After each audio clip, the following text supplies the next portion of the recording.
भैड़ी खबर मिल गई जी, भैड़ी खबर मिल गई ते असीं खबरां सुनन लई हमेशा ही तैयार हैं।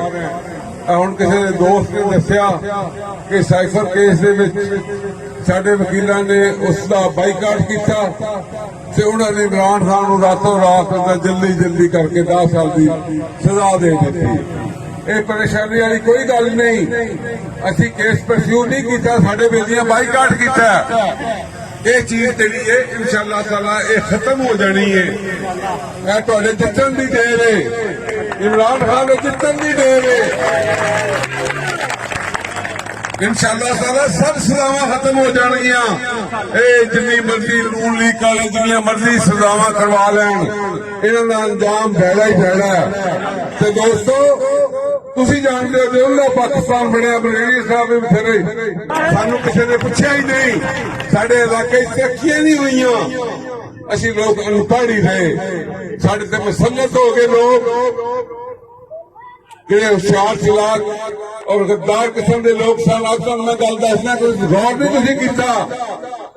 ये आगा साहबान ने, तुसीं जानदे हो इन्हां नूं, ये इत्थे पाकिस्तान दे विच इत्थे किवें आए।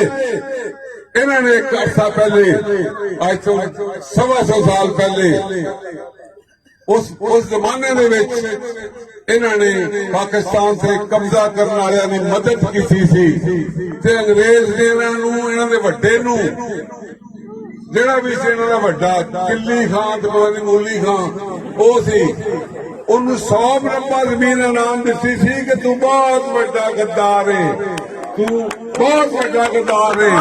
वो 100 मरबा दिती सी इन्हां दे वड्डे नूं ते इन्हां दे विच तुसीं आखो कि इन्हां लोकां नूं शर्म हया हो सकती है। ये अज भी मरबे लभदे फिरदे ने, नस के उधर चले गए उधर चले गए।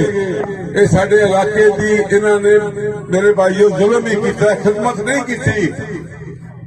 देखो ये कारोबार नहीं तालीम का, जिहड़ा तालीम का मकसद है कि लोगों तक खुले तो दूर है। इसे भी कॉलेज बनेगा इंशाअल्लाह ताला बच्चियां का, तो सफर करन फैजाबाद जान।